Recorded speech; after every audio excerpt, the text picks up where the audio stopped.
We know values are very important. We all have them. Sometimes it's just an instinct that we act on. Can values be looked at in a methodical way to sort out various questions that are so pertinent to the world today? This lecture is on the question of what is ethics.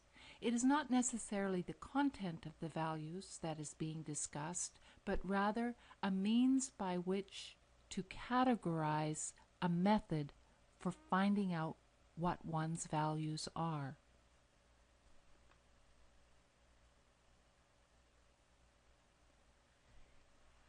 There are really three parts to a moral argument, the first of which is the facts. Now, facts can be in dispute. They are most often historical and events that can be measured empirical, but the questions to ask are the facts true? If there's any research involving a question that can be looked up, what are the implications of the research? And when we look at current states of affair in our society, how do we determine them? How do we interpret the current states of affair? It is more difficult to determine the facts that are predicted or in the future. Yet, it's necessary in some cases to do research and make prognosis or predictions. And the question then is, are the predictions strong? What are the short-term implications of the prognosis or prediction? What are the long-term implications? Of course, predictions are always only probable arguments, and therefore any facts that are produced in such manner are also likewise only probable. Another important aspect of a moral argument are concepts. And here it evolves down to questions of definition at times, but it may also evolve to questions of truth. What is the definition of responsibility? Now, this really brings a bigger question in epistemology, and this is whether or not these kinds of questions can be determined through definition, or are they something to be discovered? That is there an absolute to the question of what responsibility is? Regardless, we have to work with our definitions.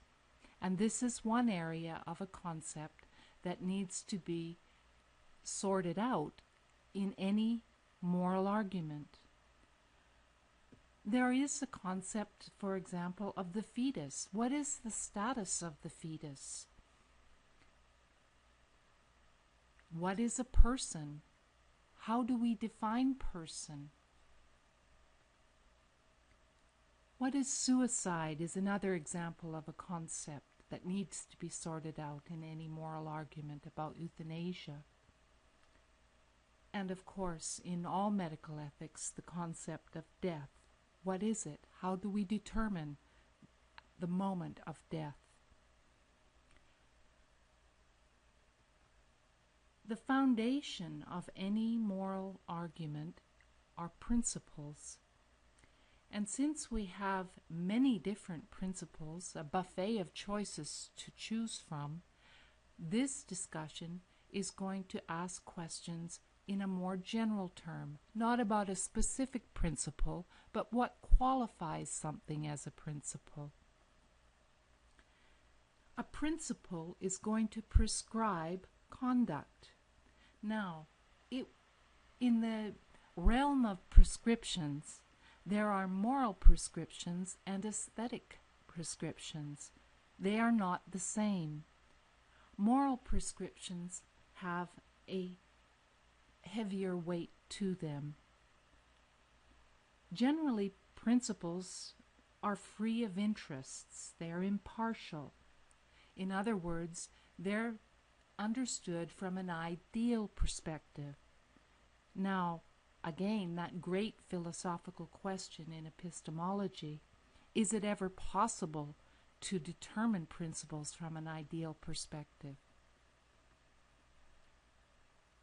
Principles have overriding importance, and there is a hierarchy to their importance. That is, if you accept the idea that it is possible to have principles in the first place.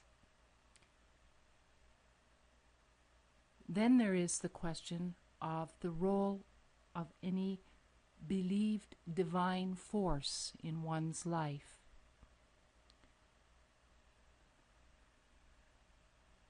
Principles are generally thought to be independent of any arbitrary authority.